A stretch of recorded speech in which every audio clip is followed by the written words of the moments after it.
Ndio maana kuna watu wengi hawatendewi haki hata kwenye kutengwa. Unajua kwa nini? Kwa sababu vijana wameenda kwenye level ya kuwa advanced sana. Wamegundua kwamba wanatengwa sana, kwa hiyo wameacha kufanya vitu ovyo ovyo hadharani. Ndio maana wapo wanaofanya mapenzi kwa njia ya simu. Haya maneno magumu. Mtumishi anaongea vitu gani hivyo? Huyu mtumishi hajaokoka. Mwenyewe ndio hajaokoka. Mwenyewe. Kama ni matusi na wewe. Lakini wapo wanaofanya mapenzi kwenye simu.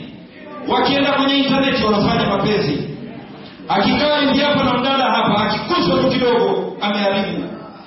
Na yuko ndani ya kanisa, yuko kwenye ibada. Ibada inaendelea. Anasifiwa, akikuswa tu kidogo hivi, kitu imekaa vibaya. Ndio maana kusikwa na kusikana ni hatari watumishi. Maana wengine hawajijui hata miili yao ni sensitive kwa kiasi gani kwenye maeneo gani. Akikuswa kibaki.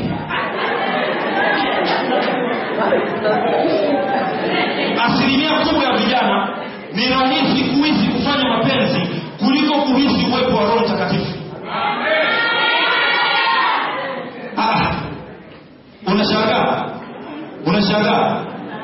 Unashangaa.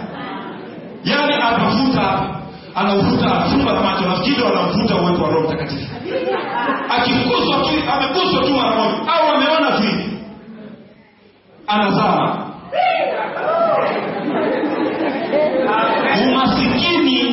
Umasikini uliopo kwa vijana kwenye kulichua neno ni nini?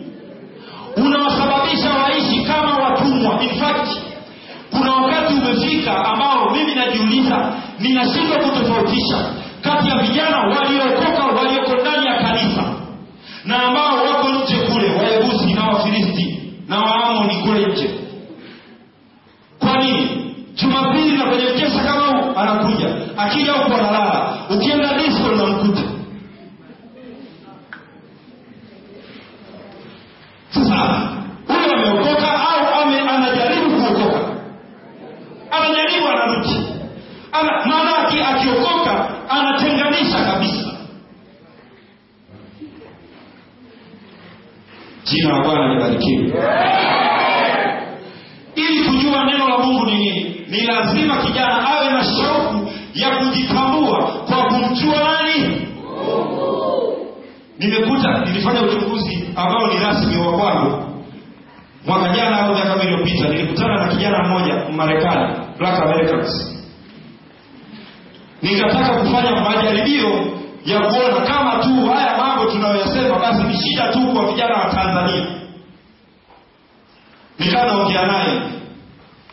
Alikuwa ni binti. Huyo binti haamini jambo kuhusu, haamini kwamba mambo ya Mungu na nini na nini. Anachoamini kuhusu Yesu ni kwamba vitabu vya historia vimemwandika Yesu kama mtu aliyefanya mambo makubwa huko duniani, na kwa hiyo yeye mwenyewe anasema kwa kweli kihistoria na muamini Yesu, lakini sio kiimani.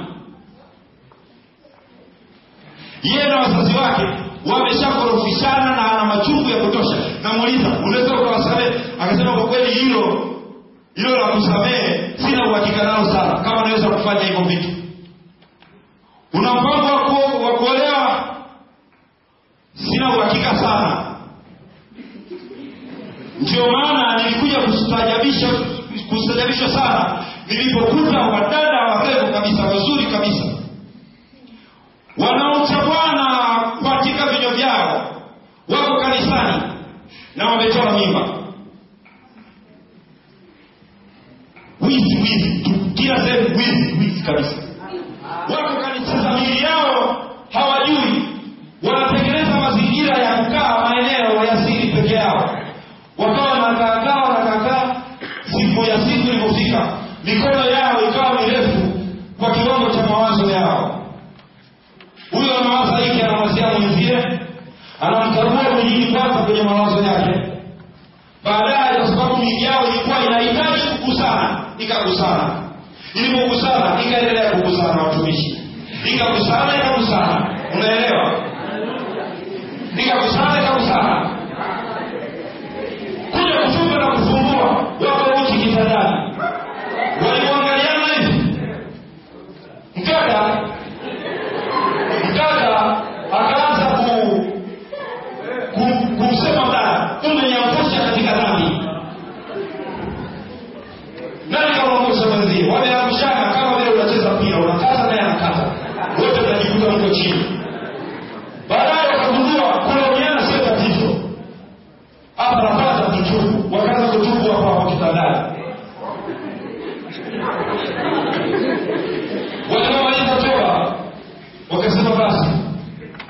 mtaani huko sijui itakuwaje.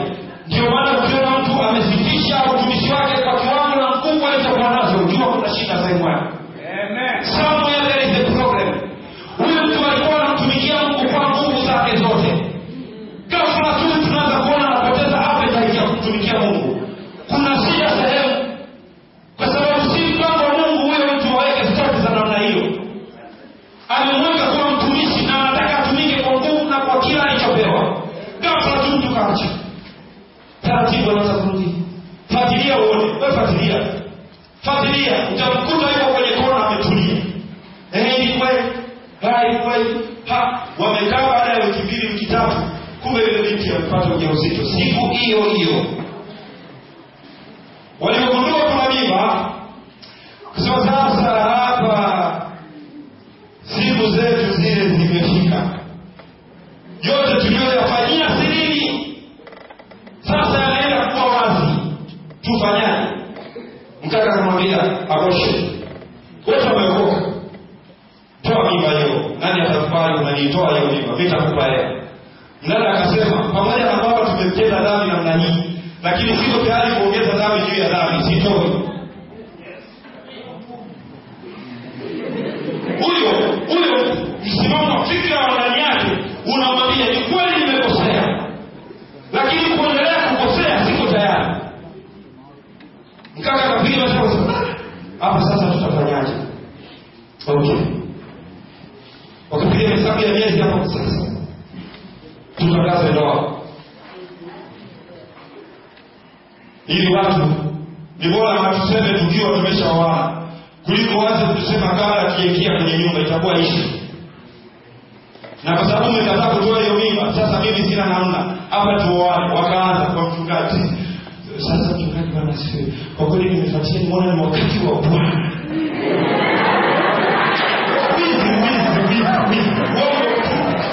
Wizi wakati wa Bwana. Bwana amesema nami. Oh baba. Nilikuwa nimelala.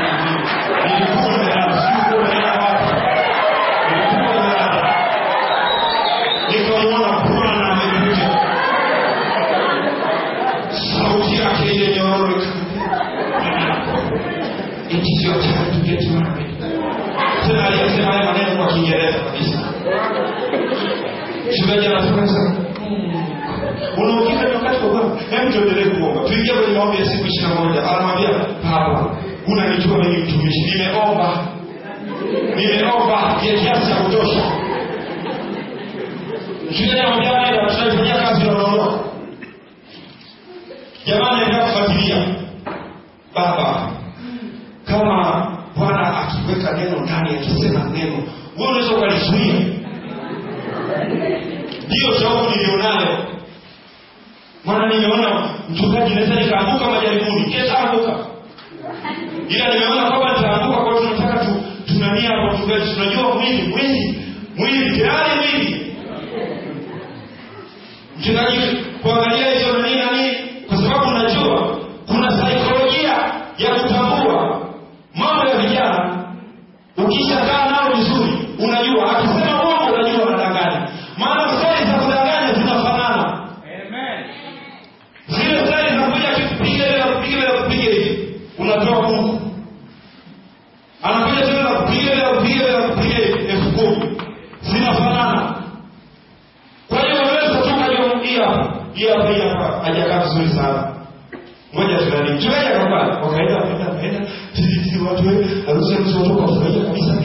Tunasikia hatimaye jamani watumishi wa Bwana sasa wameamua kufunga pingu za maisha. Wakafunganisha fungaga kule kitandani. Wanamalizia sasa huko ili wapate kibali vizuri, na hii aibu kubwa ambayo imewapata. Maana ni watumishi wanashiriki. Wakafunga ndoa mwezi wa kwanza. Mwezi wa pili fulani kafungua. Nani fulani? Mchungaji, una habari? Nani kajifungua? Haiwezekani. Kajifungua.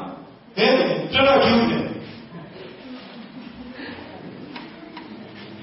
Wachungaji wengi wamedanganya sana na vijana. Na hawa vijana ndio hao wanaosema group lao hili moja. napita tu juu. Kujitambua kokote kusipotokana na kumjua Mungu ni ubatili.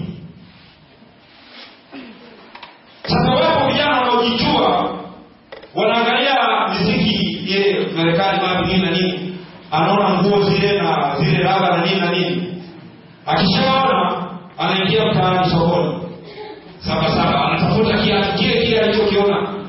Wenyewe kule wanachukua hizo nguo wanaingizia, alafu wanavaa nguo za kawaida. Jamaa anapita madukani kutafuta, maana anajua kesho nani Jumapili inayokuja tunakutana na vijana na nataka waone viwalo vipya, nataka waone gauni jipya. Na napenda kutoa mfano, nafikiri kwa mwaka jana kuna mwanamuziki mmoja inasemekana, mimi sijui yeye inasemekana, siku ile alikuwa na mambo yake yuko tundani, au sikia akachukuliaje akawa nimechelewa ni huko na kweli. Sasa kwa sababu alichelewa kuonea, hakujiandaa vizuri sana. Kwa hiyo akaweka tunyo zake hizi na nani akatoka. Alipotoka tu nyumbani, kwa sababu ni mtu maarufu, waandishi wa habari wakamdakia nje. Hivi wakapiga picha, hapo wakapiga picha kwa ziara kwenda huko juu. Wakanani nywele zake. Walipoona nywele zake wakaweka huko nani wakasema, wakamtaja jina wakasema fulani amekuja na style mpya ya nywele. Vyombo vya habari vikaanza kupeleka kufunga na kufungua. Kama roho tatu ya wadada wa mama wanaenda saluni, akifika tu anataja jina nani fulani, mimi simtaji, simnajua kwa sababu sitaki usalama, sitaki ile Marekani. Kila mtu akienda anasuka vizuri, zilikuwa na fulani zinasuka, kila mtu anaenda anasuka, kila mtu anasuka. Nikagundua kumbe watu wengi ni washamba. Amen. Ni washamba, wanasubiri waambiwe nini cha kufanya na TV. Ushamba wa kutosha.